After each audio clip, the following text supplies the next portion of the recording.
Bonjour à tous et surtout meilleurs vœux pour cette année 2023 puisque c'est la première vidéo de cette année dans laquelle on va prendre un angle à nouveau un petit peu particulier. Vous savez que quand on parle de trouver des entreprises de qualité, j'aime bien à chaque fois trouver des angles un petit peu différents et l'angle qu'on va voir aujourd'hui, c'est celui du partage de la valeur.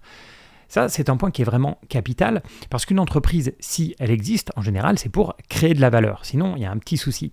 Et donc, une entreprise qui crée de la valeur, on peut se poser la question, et je peux vous poser la question, pour qui est-ce que l'entreprise crée de la valeur? Et je pense que la majorité d'entre vous vont dire l'entreprise crée de la valeur pour les actionnaires.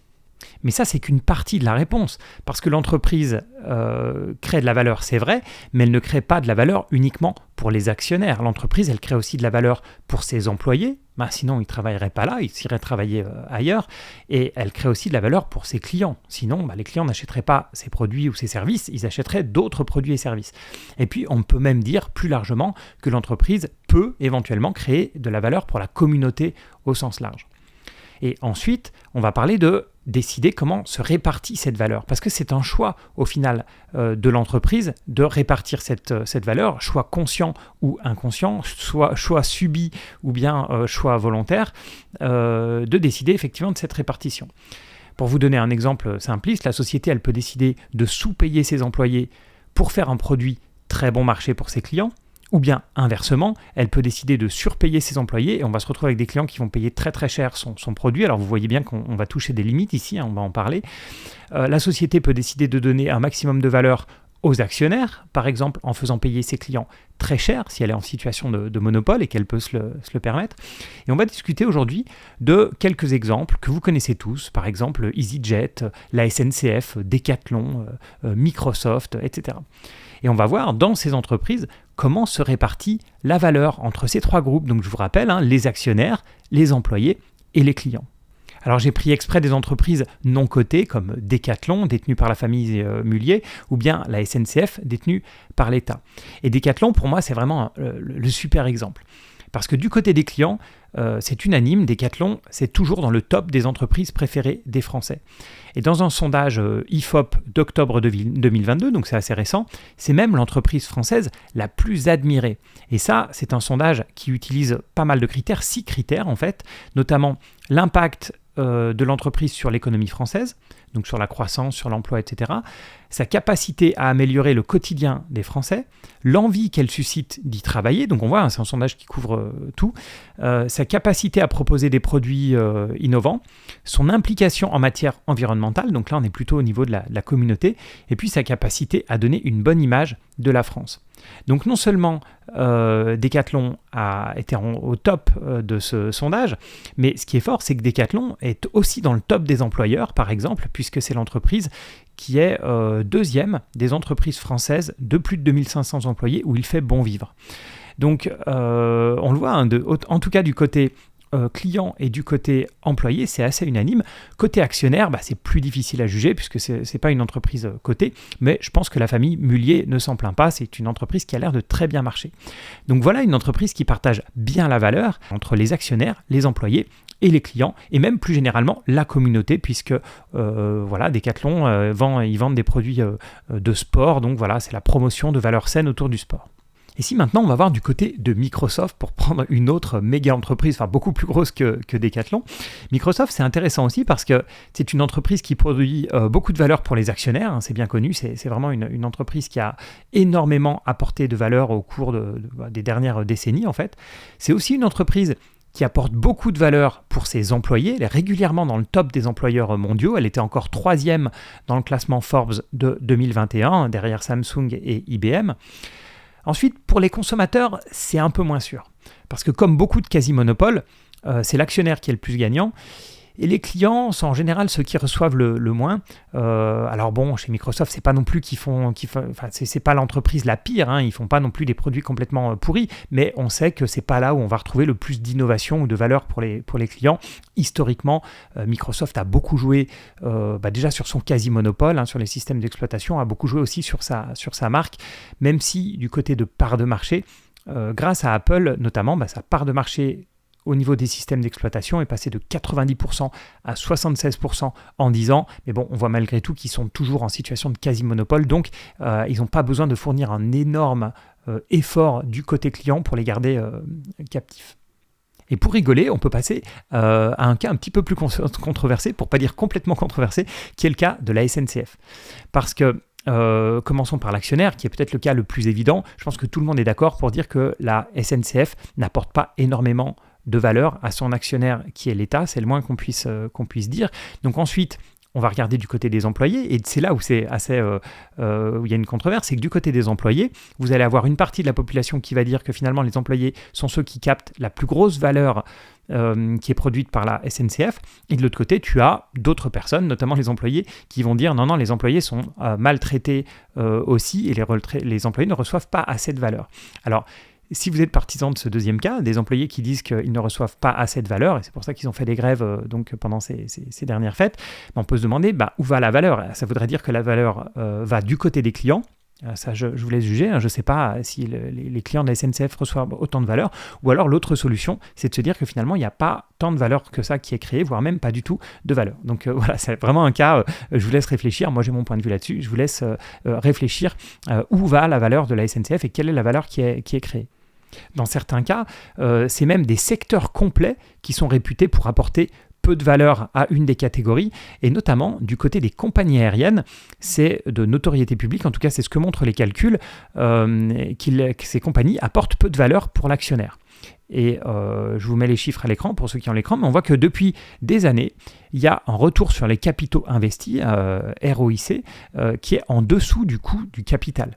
Ce qui est une anomalie en fait. Les actionnaires doivent recevoir une rémunération qui est au-dessus du coût du capital, sinon ça ne vaut pas le coup d'investir. Donc forcément, on va regarder la valeur apportée aux clients et aux employés. Et ça, c'est vrai que ça varie beaucoup entre les compagnies. Comme je vous le disais, c'est souvent un choix, assumé ou non des sociétés, de faire varier entre les trois catégories. Et si on prend le cas d'EasyJet, c'est peut-être un des cas les plus faciles, c'est le cas typique d'une entreprise qui a de manière volontaire enlevé de la valeur aux employés par rapport à ses concurrents. Ils payent moins leurs salariés que les concurrents, que ce soit notamment les pilotes. Les conditions de travail sont plus difficiles et ils essayent de donner ça au maximum aux clients, notamment sous forme de tarifs très très faibles. Et on se demande souvent, en voyant les tarifs d'EasyJet ou des autres compagnies low cost, comment ils font pour avoir des tarifs aussi faibles. Et il y a pas mal de raisons pour ça, mais une des raisons, c'est notamment le travail des employés, qui est quand même bien moins confortable que ceux d'autres compagnies, et notamment des compagnies nationales. Et comme souvent, il faut se méfier des cas extrêmes.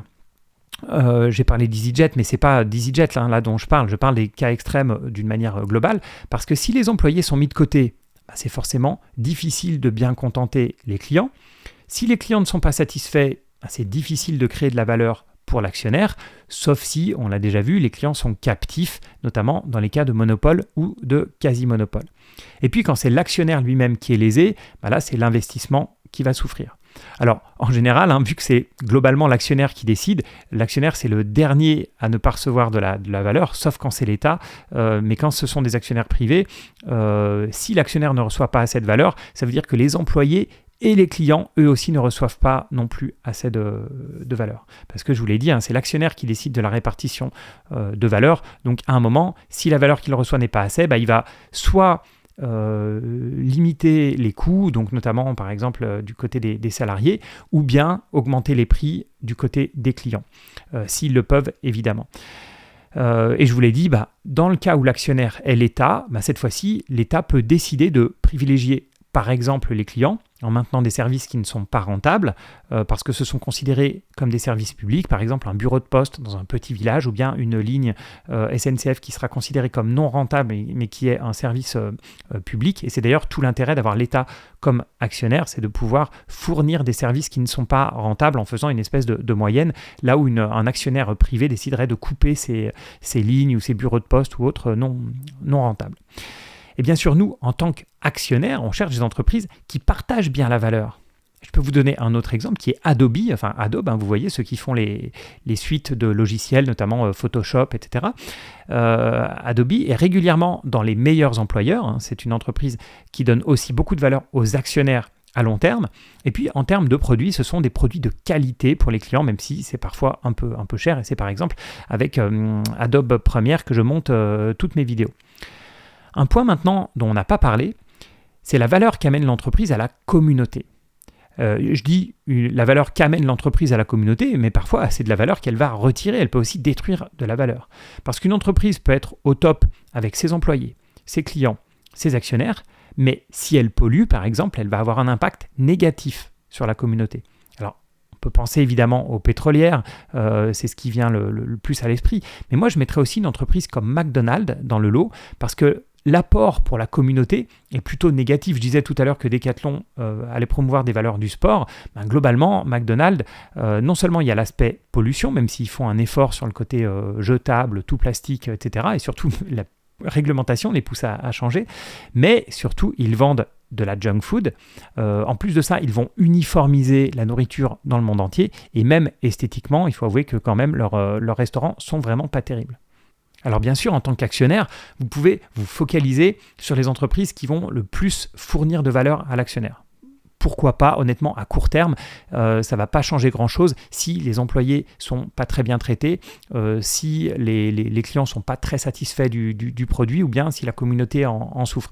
Donc vous pouvez avoir cette vue-là, mais c'est quand même une vue qui est une vue très court terme, puisque globalement, que ce soit les employés, les clients ou bien la communauté, à un moment, il va y avoir une pseudo-rébellion. Les employés ne vont plus aller chez cet employeur, les clients ne vont plus acheter, la concurrence va s'inviter, etc. Donc vous prenez quand même un risque. Et même chose si c'est la communauté, à un moment il peut y avoir des boycotts qui sont faits, une nouvelle réglementation, etc. Et puis même d'un point de vue personnel, je trouve ça beaucoup plus satisfaisant d'investir dans une entreprise qui partage correctement la valeur, parce qu'on sait que ça ne peut qu'amener de la stabilité, qu'amener une croissance à long terme. Voilà, donc moi ce qui m'intéresse énormément, c'est si vous réfléchissez à d'autres secteurs, par exemple, je ne sais pas, les banques ou voilà, ce type de boîte, dites-moi, selon vous, donnez-moi quelques secteurs ou quelques banques en commentaire et dites-moi selon vous où va principalement la valeur. Est-ce que c'est du côté des actionnaires, des employés ou bien des clients? Voilà, dites-moi ça m'intéresse énormément. Merci encore de m'avoir suivi. J'espère qu'on va encore faire plein de vidéos ensemble pour cette fin d'année. J'ai d'autres idées de format de vidéos. Merci encore pour votre suivi. N'oubliez pas de liker, de partager cette vidéo si ça vous a plu. Et moi, je vous dis à bientôt pour une autre émission.